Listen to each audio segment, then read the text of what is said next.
ازاي هنستغل رمضان في ان احنا نخس؟ رمضان فرصة كبيرة قوي عشان احنا ممكن نخس فيه، يعني اوزان كبيرة جدا، لان احنا اوريدي طول النهار ما بناكلش اي حاجة.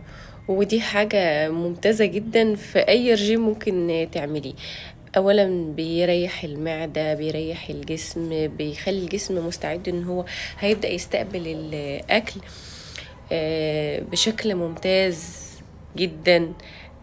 بس بحسب الطريقة اللي انت بتبدأي تدخلي الأكل لجسمك بيها. وده اللي أنا طالعة أتكلم معاكم فيه. أنا عايزة أول ما نيجي نفطر بسم الله الرحمن الرحيم على تمراية واحدة بس، ونروح نتوضى ونصلي المغرب، نهدى ندي يعني معدتنا فرصة ان هي تهدى بعد صيام طويل. ما ينفعش اكبسها اكل كده مرة واحدة، بط، محشي، مكرونه بشاميل.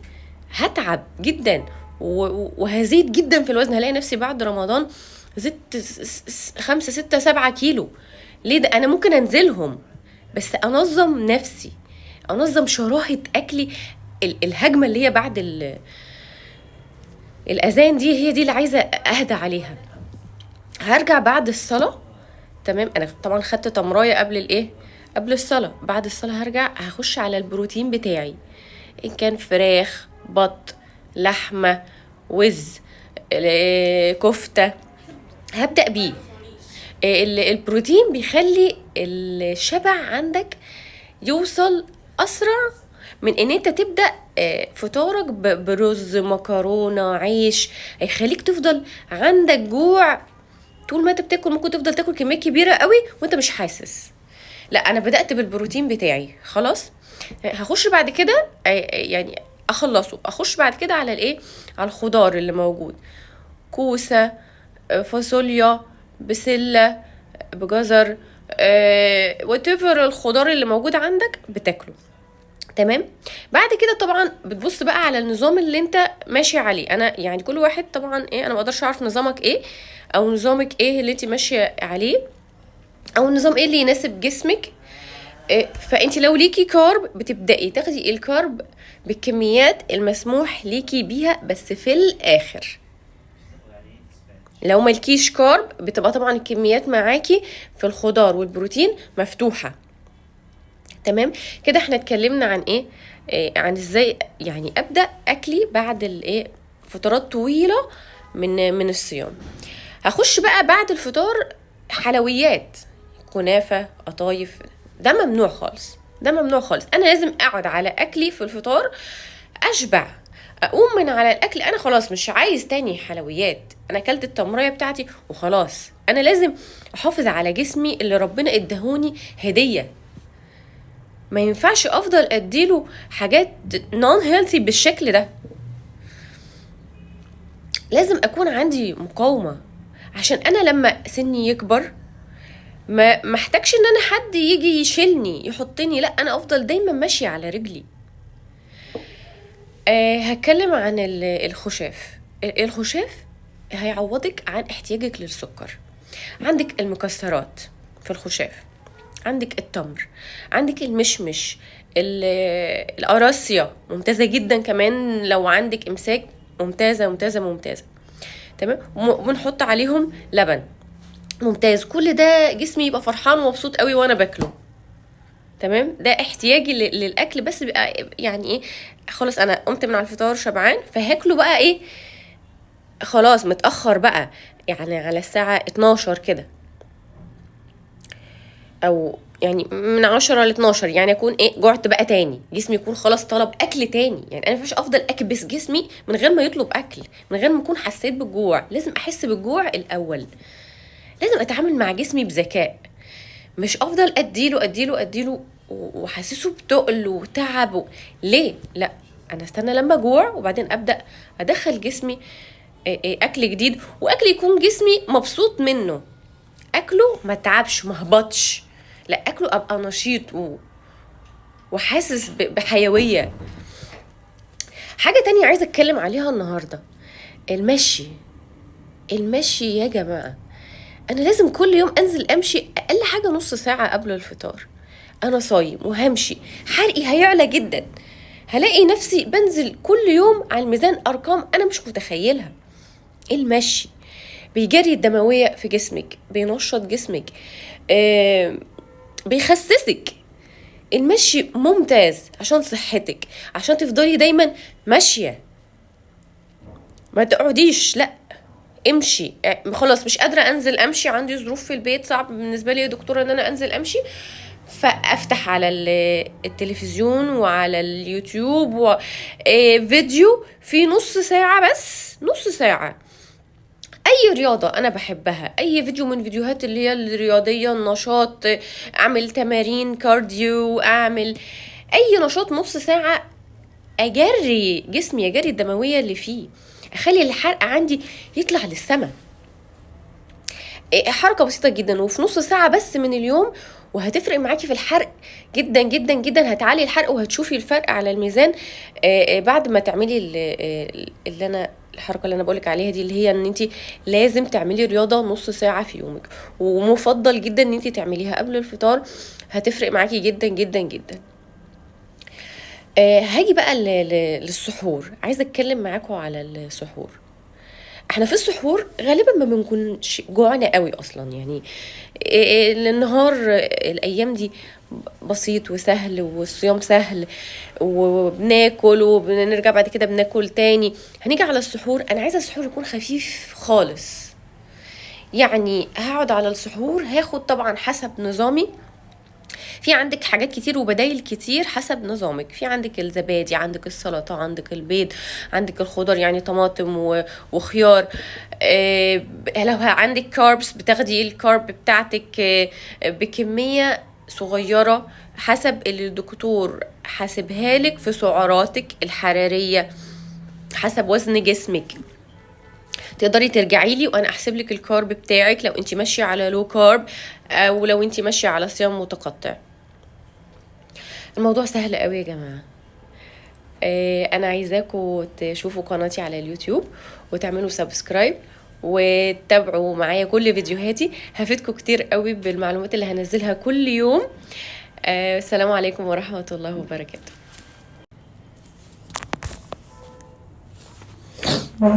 شذا انا نازله. سلام سلام سلام سلام سلام. تعالوا لي بقى على المحل.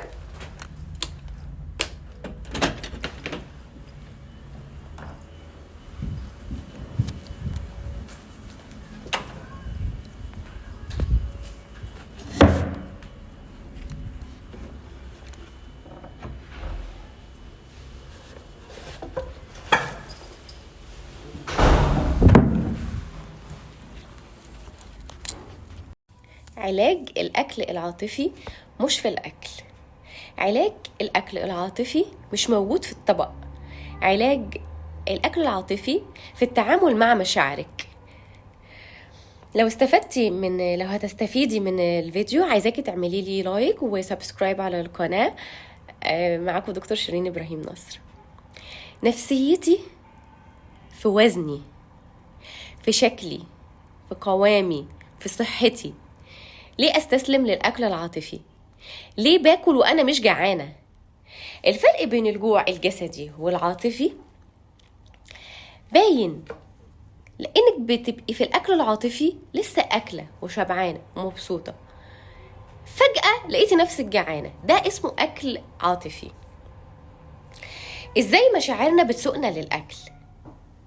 ازاي بتسمحي لده؟ تسمحيش لده ابدا. اعملي تمرين عملي كده اول ما يحصل لك الجوع العاطفي اللي هو بيجي فجأة ده، هاتي نوتس ورقة وقعدي اكتبي مشاعرك. لقيتي نفسك زعلانة، متضايقة، حاسة بالملل، مبسوطة قوي، عشان كده انت جعانة وعايزة تطلبي اكل من بره فيه سعرات حرارية كتيرة قوي، لا، اوعي تعملي كده، وتعاملي مع الموقف بطريقة تانية خالص. الميزان مش عدوك، مشاعرك هي اللي انت محتاجة تفهميها. الأكل مش حضن، مش هيحتويكي. الأكل وجبة بتتاكل، وبعد ما بتاكليها ب10 دقايق وحسيتي بالسعادة وهرمون الدوبامين زاد وكله تمام، بتحسي بعد 10 دقايق بذنب وتأنيب ضمير وإحباط وزيادة على الميزان، والدايت بتاعك باظ. ارجوكوا لو سمحت ما نستسلمش للاكل العاطفي. رمضان كريم عليكم، وفرصه تنظموا اكلكم في رمضان. نصيحتي ليكي لو بتعملي صيام متقطع ان انت تبدأي بنظام ال8 ساعات ل 16 ساعة. يعني هتاكلي في 8 ساعات وتصومي 16 ساعة. ده النظام ده للرجالة بس، يعني انا دايما بنصح بيه الرجاله بس، بلاش الستات. الستات ابدأي بنظام 10 ل 14، يعني كلي في 10 ساعات وصومي 14 ساعة. اختاري طبعا اكل يكون نظيف، يعني اكل بروتيني في البيت. هاكل لو كارب هاكل الرز بتاعي نظيف، كارب نظيف. عندك بطاطس كارب نظيف. بتاكلي الخضار، بتاكلي الدهون الصحيه بتاعتك، بتاكلي معلقه سمنه ممسوحه صغيره، ما تزوديش السمنه. بتاكلي زيت زيتون على السلطه لو ما اكلتيش السمنه، يعني كبديل. ما ينفعش اكل الاثنين مع بعض. الدهون الصحيه مهمه جدا لجسمك عشان العقل يتغذى، عشان الجسم يشبع، عشان تديكي طاقه عاليه، عشان تمنع التوتر. لما جسمك بيجوع بيتوتر، انا مش عايزاكي تتوتري. التوتر بيمنع هرمونات الشبع ان هي تشتغل في الجسم. انا عايزه هرمونات الشبع تشتغل في الجسم وتظبطي هرموناتك علشان تعرفي تخسي. لو حابه اعمل لك جدول عن الصيام المتقطع ابعتي لي في الكومنتس. جاهزه ابدا معاكي دكتور شيرين، وانا هبعت لك الجدول بتاعك على حسب وزنك وعلى حسب حالتك الصحيه. تاني عايزه اقول ان ما ينفعش الصيام المتقطع لمرضى السكر، ما ينفعش للحوامل، ما ينفعش للي عندهم جوع عاطفي وعندهم تاريخ كبير قوي من الجوع العاطفي. كان معاكم دكتور شيرين ابراهيم نصر. تابعوني دايما على القناه، هنزلكم كل يوم فيديو جديد. كلمتكم عن الصيام المتقطع بالتفصيل وعملت لكم سلسله كبيره، اتفرجوا عليها تستفيدوا قوي. اللي حابب اي استفسار يكلمني على الواتساب على الجروب بتاعي. بفيد ناس كتير واتمنى افيد ناس اكتر. السلام عليكم ورحمه الله وبركاته. ساعة سكواش كفيلة ان هي تغير لك مودك وتعلي الحرق عندك، وهتفرق معاكي في مشوار التخسيس بتاعك. وانا عاملة جروب لكل اللي عايزين يتمرنوا معايا سكواش. هنبدأ بعد رمضان، بس انا مش قادرة ابطل، لازم طبعا اروح والعب التمرين بتاعي عشان دايما صحتنا تبقى احسن وتبقى افضل. لازم يكون في رياضه في حياتك، سواء كانت سكواش، تنس، سباحه، جيم، مشي، جري على التراك، جري على البحر. اي رياضه انت بتمارسيها هتفرق معاكي في صحتك وهتعلي معاكي الحرق. كان معاكم دكتور شيرين ابراهيم نصر، وكلمه عن مشي كده عن الرياضه. سؤال بيتكرر كل رمضان: انا ليه يا دكتور ما بخسش في رمضان مع اني ما باكلش غير وجبتين 2 بس؟ طيب انا هجاوبكم على السؤال ده النهارده بكل بساطه. دلوقتي انت مش بس يعني جسمك ده بيحسب السعرات الحراريه عشان يخس، لا، جسمك ده عباره عن هرمونات. لو انت قدرتي تتحكمي فيها بخطوات بسيطه قوي هعلمها لك دلوقتي، هتقدري ان انت تحرقي وتاكلي، يعني هتاكلي وتخسي. هما 3 حاجات هتكلم فيهم وهفهمك ازاي تتحكمي فيهم عن طريق ان انت تظبطي هرمونات جسمك. اول حاجه النوم، تاني حاجه الحركه، تالت حاجه السكر وتذبذب السكر. دول ال3 حاجات اللي بيتحكموا في هرمونات جسمك، اللي بيتحكموا في انك تخسي او تتخني، اللي بيتحكموا في حرقك. طيب جسمك دوت هو مش آلة حاسبة، انا دخلت حتة شوكولاتاية اصل السعرات الحرارية فيها كذا يا دكتور من ضمن سعراتي. لا، انت كده بتدمري الحرق بان انت بتدخلي سكر. السكر بيعلي الانسولين، الانسولين بيمنع الحرق، انه بيزود السكر في الدم، فبيخزن السكر ده على هيئه دهون في الدم بعد كده، في الجسم بعد كده، فبتزيدي في الوزن. هي مش دي الفكره، انا لازم اتحكم في الهرمونات، مش لازم السعرات بس. يا جماعه اتكلمت كذا مره عن الموضوع ده، مش اهم حاجه السعرات قد ما اهم حاجه فعلا نمبر 1 هي ان انت تتحكمي في هرمونات جسمك. طيب النوم، اول حاجه النوم ايه؟ لازم انام 2 ساعات. الحركة لازم امشي كل يوم نص ساعة، حتى لو صايم لازم امشي وانا صايم. تالت حاجة تذبذب السكر، لازم احافظ على السكر في مستوياته الطبيعية، يعني ساعة الفطار اكل وبعدين اقوم 10 دقايق اريح. كان معاكم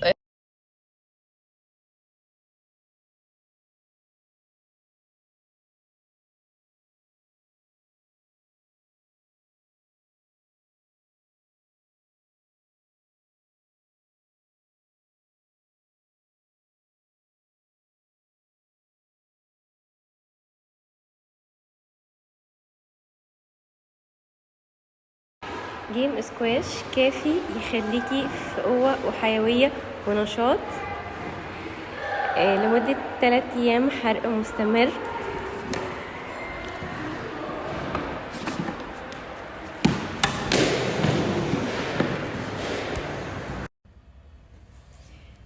ساعة سكواش كفيلة ان هي تغير لك مودك وتعلي الحرق عندك، وهتفرق معاكي في مشوار التخسيس بتاعك. وانا عامله جروب لكل اللي عايزين يتمرنوا معايا سكواش. هنبدا بعد رمضان، بس انا مش قادره ابطل، لازم طبعا اروح والعب التمرين بتاعي عشان دايما صحتنا تبقى احسن وتبقى افضل. لازم يكون في رياضه في حياتك، سواء كانت سكواش، تنس، سباحه، جيم، مشي، جري على التراك، جري على البحر. اي رياضه انت بتمارسيها هتفرق معاكي في صحتك وهتعلي معاكي الحرق. كان معاكم دكتور شيرين ابراهيم نصر، وكلمه عن مشي كده عن الرياضه. 5 حاجات علشان وزني ينزل: هصوم، وده يحصل بالصيام الاسلامي، هشرب ميه، هلعب رياضه، هاكل اكل صحي مش هاكل بين الوجبات. وزني هينزل من هنا للعيد، وهقدر اعيد بمقاسات مختلفة عن مقاساتي دلوقتي. هتنزلي 5 كيلو قبل العيد. كان معاكم دكتور شيرين ابراهيم نصر. تابعوني على القناة واعملوا سبسكرايب وفعلوا الجرس. ازاي تكسري الميزان اللي بقاله سنة مش بيتحرك؟ مش همسكه واكسره، لا، انا هصوم 12 ساعة، هفطر على مية وتمراية. كمان قبل الفطار هنزل العب نص ساعة، يا اما همشي يا اما هجري. هعلي الحرق، هكسر الميزان. لو الميزان واقف بقاله قد ايه، اكيد اكيد اكيد هيتحرك وهتنزلي في الوزن.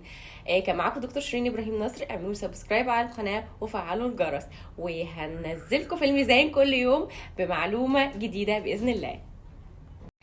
3 حاجات تمنع نزول الوزن: قله شرب الميه، العصاير اللي مليانه سكر، الاكل بين الوجبات.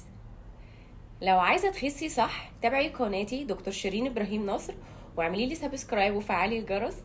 هنزل لك كل يوم بمعلومه جديده هفيدك وهوصلك لطريق الرشاقه. هل ترتيب الاكل بيفرق معايا عشان اخس؟ طبعا ترتيب الاكل هيفرق معاكي. لازم تبداي بالبروتين، وبعد كده السلطه، وبعد كده تاخدي النشويات بتاعتك. علشان الجسم يخس فعلا لازم تكون ترتيب الوجبات بالشكل دوت، فالانسولين مش هيزيد، وبكده تكوني خسيتي بصحه وسلامه باذن الله.